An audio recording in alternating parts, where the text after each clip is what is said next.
Rockstar, today's episode is how measuring metrics creates movement towards a company's purpose. As a leader, our main job is to be the visionary. So as visionaries, it's so vital to know how we are doing. We have to measure that path. And today we're talking to Andrew Schaefer, who represents Prediction Health, the software that specializes in obtaining not just metrics, but data for audits, as well as accountability discussions, how you're doing on a billing perspective. It automates so many of the hours we spend pulling up Excel spreadsheets and sitting down with providers and being like, hey, listen, John, you didn't really hit the mark. All that goes away when we talk about group accountability and how the right tools in our hands as leaders facilitate these things for us. A powerful leader is more of a coach than a disciplinarian. Oftentimes as owners, we find ourselves in positions where we're trying to correct behavior, we're trying to inspire, but the truth is the group will always do a better job of helping people achieve their potential than we can individually. And so think about it like this: an old school general, no matter how talented they were limited by the number of resources they had. The weapons, the maps, the accurate information. Information is what wins battles and wars. And the same is true for owning a business or being a leader. The accuracy and the efficiency of our information is what sets the stage for us to make the right decisions to help us win the war. In this case, Prediction Health isn't just like a map that shows us the way. It's the cannon to blow through resistance and change in a way that people will love. So please enjoy this episode. All right, Andrew. So what's a defining characteristic of a leader from your perspective? Sure. Yeah. I would say the first thing I think of is somebody that can really command a room without trying, right? Because you don't want somebody that's just going to be overbearing. That can get exhausting. I also think someone that is intelligent, but also emotionally intelligent to understand there's different personalities in the room and that each person needs to potentially be treated a little bit differently. But potentially most importantly is somebody who can set a vision, whether it's for a group or an organization, a company, whatever it might be. Is critical because that vision is going to be what everyone follows and what sets the course of success or failure for that group or organization. Yeah, and that was great. It's interesting how you really painted a picture of someone who's like super balanced, right? Like a leader who is very powerful and yet personal, very attention grabbing, but not dominating. And it seems like in our world today, especially in politics, we don't have that kind of balance. It seems like we have a real skewed version of that. And it still creates leadership. I think what you're talking about is more of like effective leadership in most groups. Is that right? Yeah, and I think maybe different people cling to different styles, but at least for me, I've always gravitated towards not necessarily the like super domineering type of personality. Like I said, I think that can just get a little bit exhausting. Even when you think about sports, right? Like the type of coaches that are just like super fireball type coaches, they're typically only with a team for a few years, and then the players get burned out. So I think having obviously at times might need to crank up the fire of communication style, perhaps. But I think from a longevity standpoint, having more of a calm, measured approach is going to be the path for success.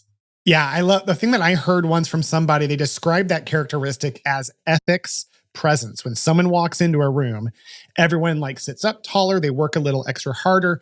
And I think that's generated from respect and the fact that the leader loves and cares for that individual and yet still holds this accountable line. Because I've been that leader, Andrew, where I've been everyone's best friend. So they liked me. They loved me even.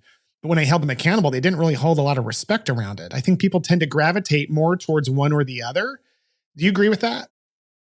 I would, yeah, and I think like striking that balance in the middle is critical, right? Because I like you said, if you're too nice, if you will, or just always friendly and not having any accountability whatsoever, then that's not going to work, over the long term. Because you need to command some type of a level of accountability so that the folks that are following you have some expectations and know that if they don't meet those expectations, then there might be some challenges and conversations, tough conversations that occur. Then again, at the same time, if you're just always driving with no human element, no laughter, no positivity, no happiness, then that's not going to work out for the long term either.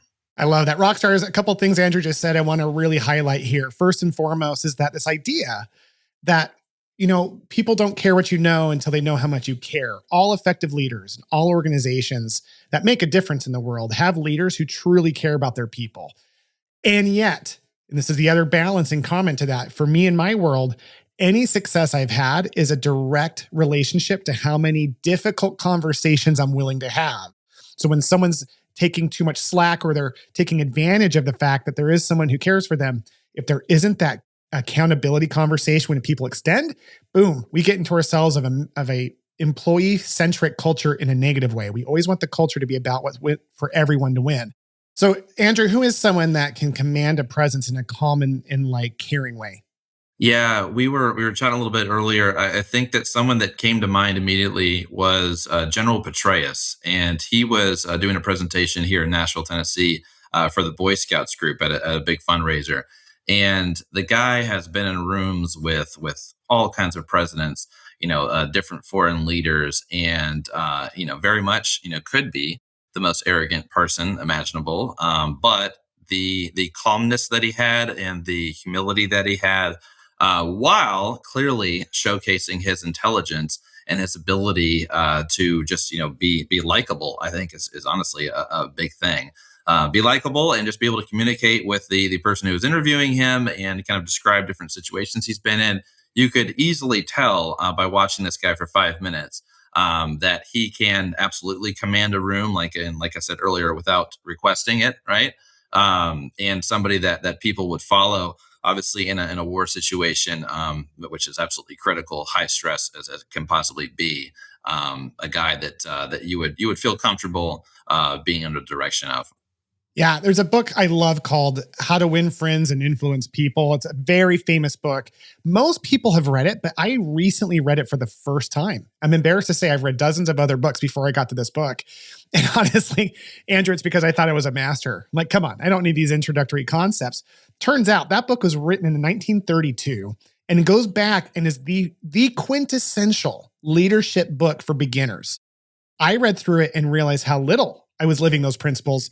And a lot of what you're talking about with these leadership qualities are defined in that book because, again, I think if someone who hasn't been trained as a leader thinks of a leader, they think oftentimes of your Napoleons, your real aggressive, assertive dudes who are just going to come in and like a bull in a china shop, run things around. And we've got some real examples of that today, right? But the real impactful leader is someone who is able to connect, encourage, still take a stand, and still be able to like singe the hairs on the eyebrows of like a coach on the sidelines when everything matters and that game is the championship. Like you still need that quality, but it's selectively being utilized and only from a place of when people know, love, and trust you. So I love that you bring up that guy because that is such a cool example of someone who leads in a powerful way.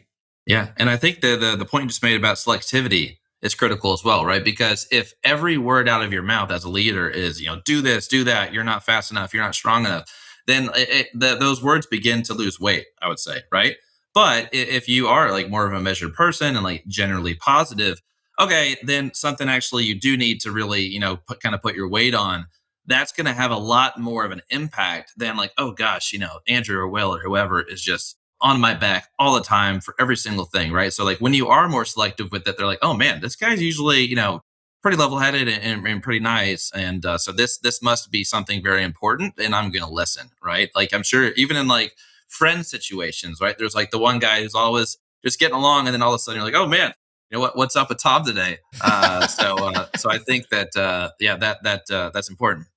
Yeah, whenever I swear, which is rare, Yeah. people are always like, whoa, because it's such a rare thing. Whereas my friend who swears all the time, it's like, oh, he's just being himself. So it's really true that when we are selective in our power as leaders, it makes an impact. The other thing that I find is really useful is that leaders who focus on results tend to be able to get to that place of like singeing the eyebrows or even more caringly, like, hey, I really want you to be successful here when they're focused on the results, right? Because when a leader has they're just angry. It's like, okay, they want things to look a certain way, but the people don't know why. They don't see the connection necessarily But when the leader's always pointing at, like you said earlier, visionary, and they're like, hey, look, at the result that we're producing isn't getting us where we're going, or it is getting us where we're going. Let's celebrate that. Whatever they're doing, when they're results oriented, that really does seem to be one of the most powerful ways a leader can command a group of people, by being results centric. Different people within that group are going to have different pathways to get to that same result, right? So I think like one of the most important pieces is like as a leader, you need to have the guardrails, right? But let the people like bounce in between, to figure out where they want to go because different folks in a group, again, whether it be a company or a sports team or I was thinking like rec league hockey where I've captained those types of things. People want to be themselves and operate how they see fit and how they get enjoyment and fulfillment from professional setting as well. And so if you're directing too much, then it's just not going to be an enjoyable situation for them, and they're not going to get to that result you want, and they're not even going to probably give enough effort to get there, because if that effort is being directed so precisely, then it's going to take all the joy out of it. Yeah. And so that's where it kind of boils down to numbers, kind of tying this down to metrics and numbers, looking at it from a perspective of like when I was a PT owner, Andrew, it was really rough when I wasn't understanding the power of numbers as a measurement of result. And that's it. Like where this new generation of healthcare providers gets off track is that they were trained that money is bad and numbers are about money. And if you're pushing numbers, then you're being bad. When the truth of the matter is, the money and the metrics are only a measurement of the movement of the company towards its purpose. I'm going to like coin that phrase. The money and the metrics are measurements of the movement of the company towards its purpose. Like this idea of like a leader. So I had metrics. I knew what metrics were as an early PT owner with my one practice. But once I started having my people measure their own product and they were like reporting to me, things changed. So that phrase of what measured gets improved is true. And I love the follow-up phrase of what gets measured and reported improves exponentially. And that as a leader is what gives us our power when we have people who understand how their numbers actually drive a greater purpose beyond money. It changes the phrasing from like, we're doing healthcare to make money to we're making money to provide better healthcare. And so let's talk about your company, Prediction Health. Prediction Health is a metric-driven solutions. Could you describe the company and let's make that connection between what your company does and how that could be used as a tool for a leader to generate power so that they can push forward a vision? Absolutely. Yeah. A lot of times I like to refer to it as like a COO's best friend. So what we're doing is we are pulling in 100% of the documentation information from the EMR. So all the note data, the minutes, the units, the CPT codes, all of that, running it through our systems. And then the output is a series of dashboards, many of which are unprecedented. So the critical areas we're helping folks with is CPT coding optimization. That's both from a standpoint of helping people to select the appropriate CPT codes, but also where they might be leaving entire units on the table in terms of them not understanding the AMA rule versus the total minute rule, et cetera. And then another big piece of it is documentation compliance. So we, again, are analyzing 100% of every note, running it through our system and giving you back a detailed report on what folks are doing well, what they're doing poorly with. Are they over documenting? Are they copy forwarding information? And all that kind of generates to a score about how well or poorly they would do in the event of an audit. So thinking about that from like a leadership standpoint, we are delivering unprecedented analysis and insights to the leaders of physical therapy practices so that they then can take that information and pull all the appropriate levers to optimize the practice as best they can. We like to talk about, we help you to optimize revenue compliantly. Because like you mentioned a minute ago, well, if the group isn't making money, then you're not taking care of any patients because you're going to be shut down, right? So it all gets back to the patients, all gets back to being able to provide the best care possible. Hey there, Rockstars. Are you sick and tired of hiring expensive front office staff to spend months training them only to find out that they don't meet expectation, or worse, to have them quit on you, leave you in the lurches only to repeat the cycle? Then welcome to Virtual Rockstar, the only service created by a private practice owner for private practice owners and leaders to help them build their dream teams. Let us hire your next virtual rockstar for you overseas. These virtual assistants will blow your mind. Not only are they more talented and committed, but they're a lot more affordable, and they can do all sorts of tasks from phone receptions, medical billing, patient scheduling, insurance verification, marketing, payroll, and more. And the best part is, Rockstars, not only are you going to save between $15,000 and $20,000 of profit per hire per year, you're going to bring a family out of poverty. So stop tolerating less than you deserve and start building your dream team with Virtual Rockstar. To learn more, email info@virtualrockstar.com. Again, that's info@virtualrockstar.com. Yeah, Predictions Health's ability to empower leaders to be powerful, it's going back to results driven. It's helping them create the measurements that define the movement so that we can be with people in a way to where we command their respect. And Rockstars, what I want you to really understand about this part of the dialogue here with Andrew is that the most impactful accountability doesn't actually even come from the leader. I want you to think about that. The most impactful difference we make as leaders is to develop a team that creates group accountability. That is like the biggest mindset shift as leaders, that it's not about us. It's about what we build through and with other people. And if we can have the tools like Prediction Health, and we can find rock stars to help us develop that team, then we can put like a clinic director in charge whose job isn't to sit down with the lowest performing physical therapist in a physical therapy business and go, hey, look, here's what you did last week, and here's what you should have done. What are you going to do next week? And then get frustrated why the therapist never seems to care. And again, you can tell they want to care to some degree, but they don't really ever seem to get it. This is why.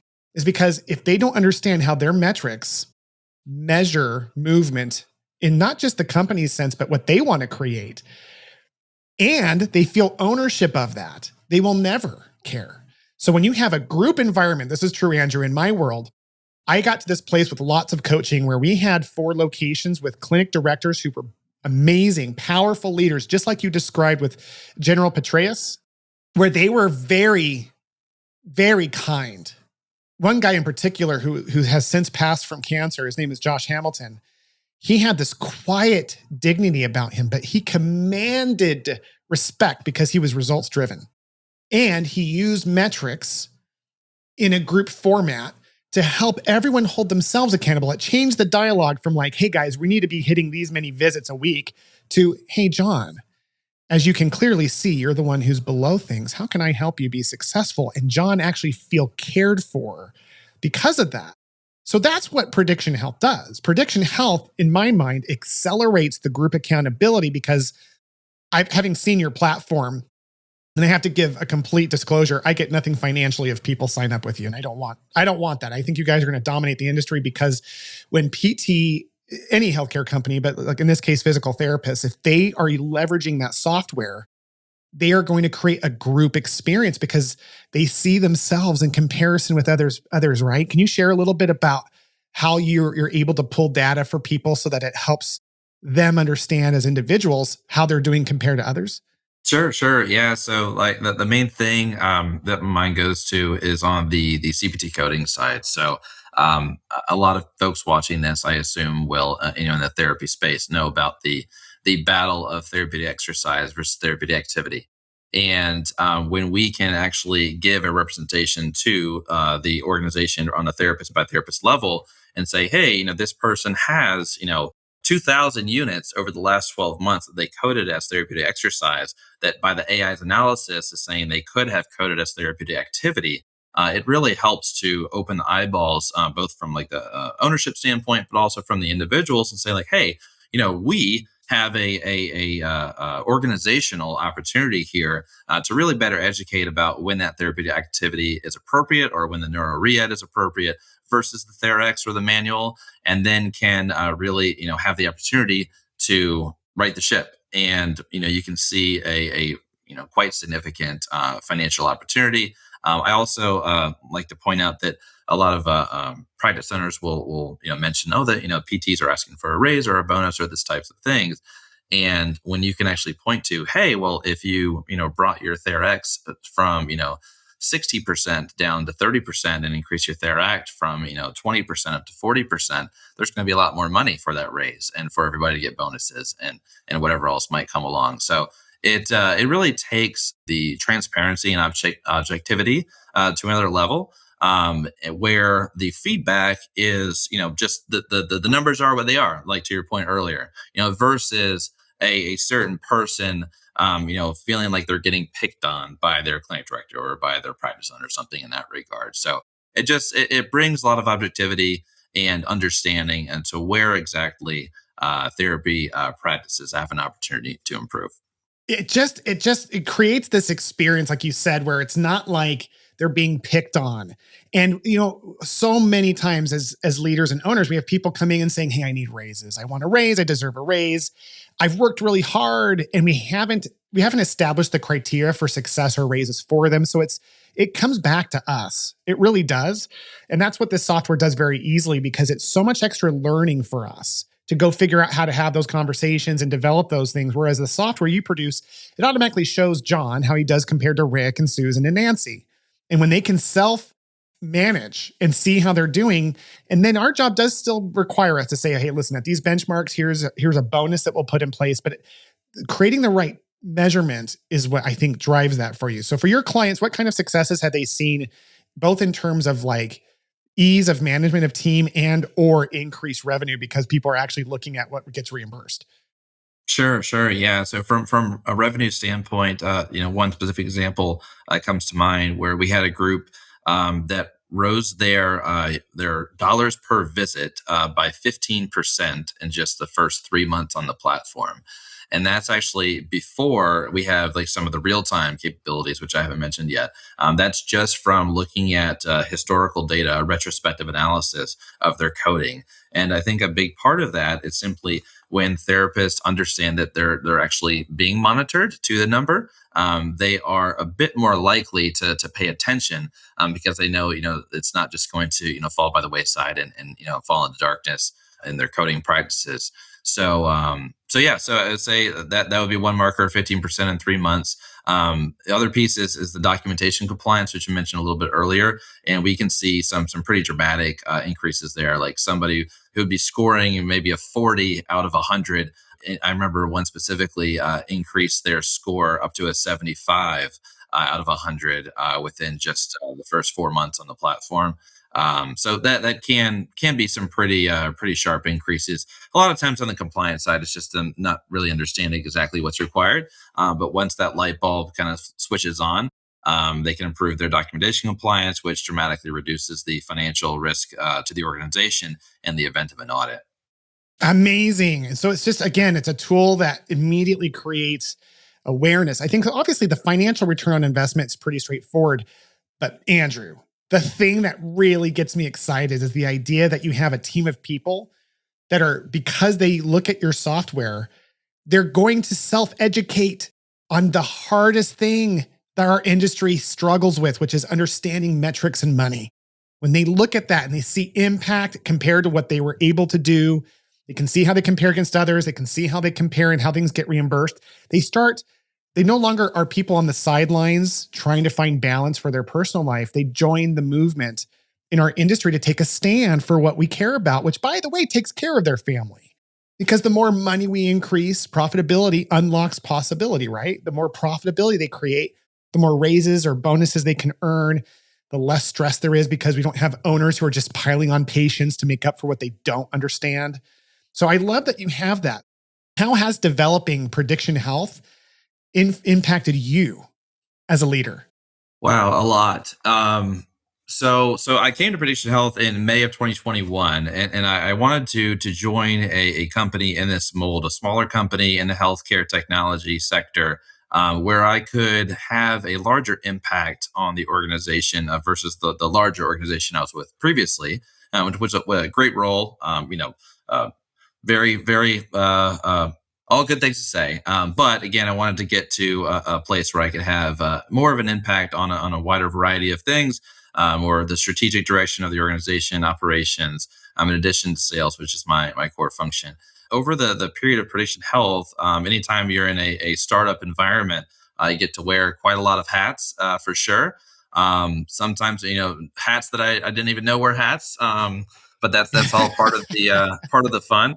But yeah, I've had quite a lot of different roles. Growing out a team, getting the first even description of what the product is, putting together the pricing, outlining, what's going to be most impactful for these practice leaders along with the rest of the group. So it's been quite the experience for me personally. Very difficult, again, in a healthcare startup, or any startup for that matter. In a startup, you have again just a whole lot of work to do, and the work never goes away. So managing that has been an interesting challenge. But yeah, the reason I wanted to get into it is just to be able to have a hand in a whole lot of different things, and it's allowed that and then some. Man, the impact is so massive. You guys are continually growing and expanding. You guys are adding some documentation elements down the road to your software currently. Is that correct? We are, yeah. So that's super exciting.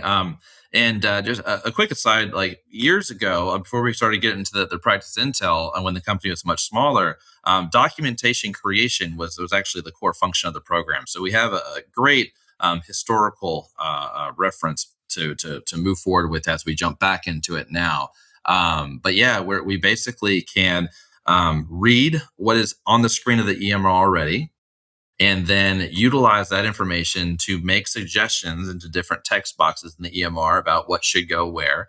Two easy examples are an assessment and an initial eval, and then also goals and an initial eval. So in the goals, for example, we're going to read what's going on with that patient, what their problem type is, any other information, what they're having trouble with, and then that exact, thing that they're having trouble with can now be a goal to no longer have trouble with said thing.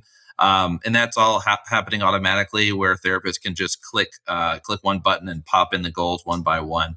And then also we are now getting back into, I should say, audio. So both from an ambient listening standpoint, where therapists can capture the conversation with the patient, and we can generate documentation out of that. In addition to smart dictation, where perhaps there's something that wasn't covered during the conversation. Therapists can just chat to the device, and we should be able to put together some extra documentation benefit from there as well. That's So amazing. we've had some early feedback's been pretty remarkable. The other day, our COO was visiting with one of our clients, and he saw somebody do a follow-up visit note in 22 seconds. So that was rather exciting. I think people be on board with that. And then also initial evals, everybody knows takes a long time to document. Some say 10 minutes, some say 25 minutes. We've had some pretty consistent feedback that evals now take under 5 minutes to document. So think about that over the course of a week or a month, and it can certainly add up. Unbelievable, man. I love it. The only thing that scares me about your company is the day that software starts talking back to me. I mean, with AI going, you just never know what's going, because up until then, it's going to be wonderful to have a situation where PTs go home with their notes done at the end of the day. Yeah. Unbelievable. Yeah. But it's not just that. Like, that's one piece of it.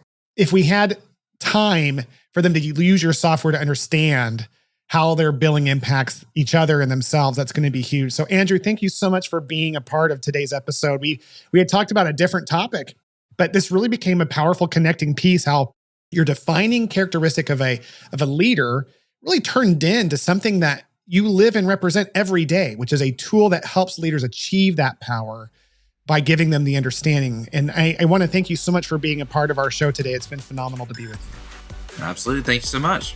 Thank you. Guys, thank you for taking time to listen to today's episode. If you found today's information to be useful, could you take a minute and help me? I would love it if you could leave a podcast review in your app so that other people who are looking for this information can find it. Plus, my dream is to have the largest network of medical entrepreneurs and leaders in the world, so that together we can change healthcare to make it better for all. So in addition, if you can think of anyone that you could send this to, not only would that mean a lot to me personally, but it would build this network so that we can make healthcare the way that we want it.